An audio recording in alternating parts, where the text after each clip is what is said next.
The Creator is out in cinemas now, and here's the minor spoiler review. Now, if you've heard anything about The Creator, then it probably goes along these lines.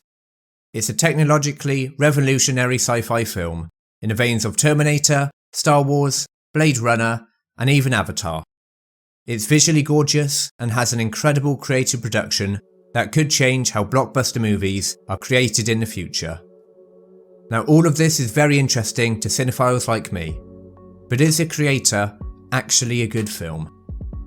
Yes. Yes, it is. It's really good. It's not quite genre defining, but it's a solid film that swings for the fences with an epic scope, moral questions at its core, and it's refreshingly original. It does, however, have a few flaws holding it back from reaching the levels of past greats like Blade Runner and Star Wars. So first in this video, I'll go over the quick minor spoiler review of the film, and then I'll get into the positives and negatives, before finally circling back to the incredible production that The Creator had, which in turn enabled the film to cost less than a quarter of Fast and Furious 10. Yes, that's right, The Creator had a quarter of the budget that Fast X had. Okay, so here's a brief summary of the plot. Set in the year 2070, after a nuclear bomb is set off in LA, the US declare war with artificial intelligence and its creator. New Asia have incorporated the AI Sims, who look very much like their human counterparts, into their society.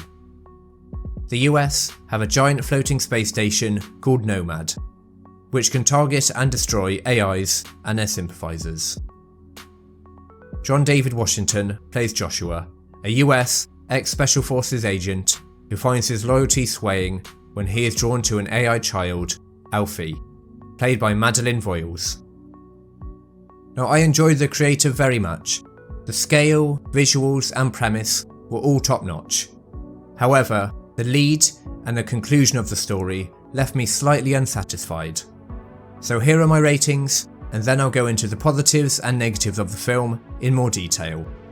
Plot scores 8, entertainment value 8, characters 7, visuals score 9, sound scores 8, and the ending scores 7. And I'm going to give The Creator a rare bonus point for the fact that it's a much needed change to the sequel, prequel, reboot movies that we've had of late.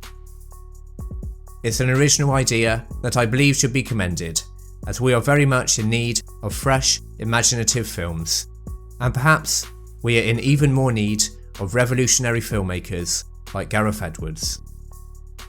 So my overall score for The Creator is 80%. So with a pretty high score, there are obviously many things to enjoy with the film. And at the very forefront of the positives for The Creator are its visuals and the design work, which are both just phenomenal. The landscapes of current day Vietnamese rice paddies, Thailand Buddhist temples, and Japanese metropolitan cities are all intertwined with incredible CGI to make the world of The Creator seem realistically futuristic. The AI Sims are distinct, and the floating space station, Nomad, is gracefully ominous. It's by far and away the most unique and beautiful film I've seen this year. Gareth Edwards, director of 2014's Godzilla and Rogue One, is one of the best directors when it comes to grand wide shots and scope. And the floating space station Nomad and the massive tanks that the US use in a later stage of the movie are shot to perfection. The angles and size of the shots, by using buildings and people to establish a scale of the Nomad, is brilliant. Edwards explained that he filmed the entire movie on location and then added in the futuristic elements in post-production. And this way of filmmaking, I believe we will see a lot more of over the next decade or so, as it's miles better than the VFX work we've had in films this year, like Ant-Man Quantumania and The Flash. Madeleine Voiles, who plays the AI child Alfie, is the best child actor I've seen potentially ever. I normally dislike child actors because, well, they're just bad at acting, and they always diminish attention in scenes they're in, as you know that they can't be killed in a PG-13 film, so the stakes are normally lowered when child actors are central to the plot. So when I say that Madeleine Voiles is good, I really mean it. Most of her scenes are so emotional, and she essentially carries the film and the not particularly exceptional lead character, Joshua, played by John David Washington. A really beautiful performance by young Madeleine, and I imagine in the next 5 years or so, she'll be in almost every major film playing the young cute child. I also like the fact that the movie is not completely clear-cut as to who the bad guys are. Yes, of course the humans, primarily the US, end up being on the villainous side, but their reasoning for war against the AIs is very much understandable. Colonel Howell, played by Allison Janney, is a good example of the complexity of the antagonists in the film. She is given a solid reason for her hatred of the AIs, as Howell lost both of her sons to AI sims. One of which tricked her son into marrying her, tortured him, and then killed him. I always appreciate when a film gives nuance to both sides, especially as AI is certainly something that we in the real world are currently debating. The ethics of AI and the potential threat to jobs, safety, and our current way of life that AI may cause. And the world of the creator plays on these understandable fears that many have towards AI.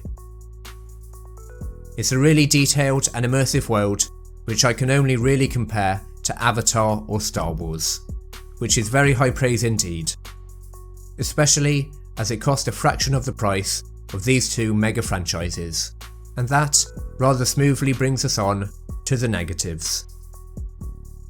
Avatar is an apt comparison for the creator, and much like Avatar, the visuals, music, and world building are its best aspects, but unfortunately, just like Avatar, the creator's characters and story is on the weaker side. John David Washington gives a fine performance, but I just don't buy into him as a lead protagonist. He just doesn't have the charm or likability to make him a rootable lead. I felt the same way about him in Tenet, so perhaps it's just my feeling towards Washington that he doesn't fit the lead role, and maybe others will enjoy his performance, but in my opinion, he doesn't carry the film very well. Washington just doesn't have that Chris Pratt, Keanu Reeves, Idris Elba likability, and I view him as more of an ensemble cast member than the lead protagonist. Another issue I had with the film, which is possibly a bit on the harsh side, is that the creator offers up ethical questions but fails to answer them in any meaningful way. Questions such as, what is it to be human? Do AI simulants deserve the same rights that we do? Are they just programmed to love, or do they in fact feel emotions and have a will of their own? These are all classic philosophical sci-fi questions, and the creator raises them and sort of lets you decide the answer, which by itself is not particularly bad, as ambiguity in a film's message can be a good creative choice. But the creator, I feel, had too much going on philosophically, and I feel like Edwards didn't have the answers to the questions he raised. Joshua and his journey throughout the film, I guess, serves as the answer to those big questions, as he goes from viewing the AIs as just programmed droids at the start of the film, and then after bonding with Alfie, he sees them as human. But Alfie is a new kind of AI, different to the other Sims, as she can grow and learn. So Alfie being more than just programming does make sense. But to apply that to all the other Sims doesn't quite work, as they don't grow or age. So for me, the creator doesn't quite do enough to deliver a solid answer to the AI questions it poses. I don't need a perfect answer as to what is a life and when does AI become sentient, but the creator falls short by answering these questions with the generic love conquers all, and the AIs convey love to humans, therefore they are sentient. Which again doesn't deal with the fact that they are programmed to appear that way. The original title of the movie was True Love, and this message of AIs loving humans and humans falling in love with AIs is prominent. And this theme is conveyed fairly well, but it's just not enough for me, and the film's overall message is muddled. So it's certainly not a perfect film, but I don't mean to give the impression that I dislike the film. I really enjoy the creator, but I have to admit that there are a few flaws. The Creator is an example of an inspired premise and beautiful visuals, but a weak lead and a slightly muddled message gets in the way of the movie becoming a classic of its genre. The Creator has elements from Star Wars, such as a Nomad space station with an almighty weapon system, aka the Death Star. The technologically advanced baddies fighting against a rebellious faction, much like the Empire and the Rebels. The massive tanks are almost reminiscent of AT-ATs and AT-STs from Empire Strikes Back and Return of the Jedi. It's also got Blade Runner vibes with Sims, aka replicants, and whether they are in fact independent beings or just programming. It's a true love letter to the great sci-fi films that came before it, whilst also being a fresh new take on humans versus AI. I can safely say that The Creator gets a thumbs up and a recommendation from me. On the overall Film Club leaderboard, The Creator comes in at 6th place, joint with Don't Look Up, Dungeons & Dragons, Guardians of the Galaxy Volume 3, and Mission Impossible Dead Reckoning. When we look at the films that have come out this year, The Creator is in joint 4th place. Comparing to recent sci-fi films, The Creator is well above Avatar 2, but slightly behind Dune and the original Avatar. My rating of 80% seems to be slightly higher than the critic and audience score on IMDb and Rotten Tomatoes. The IMDb user rating so far is 7.3 out of 10, and the Rotten Tomatoes critic score is 66%, which means out of the 223 critics that watched the film, 147 gave it a fresh. The Rotten Tomatoes audience score is 77%, and I imagine this will move into the 80s once more people get a chance to see the film. Now, as promised, let's have a look at how The Creator had such a low budget for a massive globe-trotting sci-fi film. The Creator had a production budget of $80 million, which is half the budget of Barbie and a third of the Little Mermaid remake's budget. It really is incredible just how cheap Gareth Edwards managed to make the film. There are a few main reasons how he was able to do this, all of which are revolutionary for the movie industry. Edwards had a very small crew throughout production. An indie movie but on steroids is what Gareth Edwards called it. He also employed minimal use of blue screen and green screen, shooting on location and then adding in the special effects afterwards, at his house, on his computer. Yes, with the help of industrial light and magic, but the fact that a lot of the visuals were done at his house shows just how different and unique the production was for the film. Edwards also didn't use the green dots that you often see when actors are playing robots or other non-human characters. These green dots are called facial tracking markers, and they help VFX workers overlay the robot face over the actor's performance. But this method is very time consuming, and it costs quite a lot, as it takes place in expensive studios. Edwards filmed almost everything in The Creator on location in Thailand, Japan, Vietnam, and other Southeast Asian countries, and then added in the VFX after filming was finished, which is contrary to how almost every blockbuster film is normally created, which is to build sets, use studios, and film in real-world locations at the same time, mixing all three together at different points throughout shooting, which leads to a much longer, more drawn-out production cycle. It wasn't decided until late in the Creator's production that many of the extras would be AI simulants.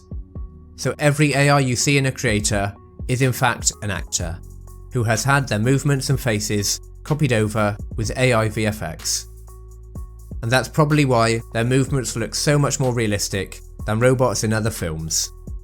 Because literally, until the final stage of post-production, they were going to be normal human extras, so their performances weren't inhibited by the requirements of motion capture.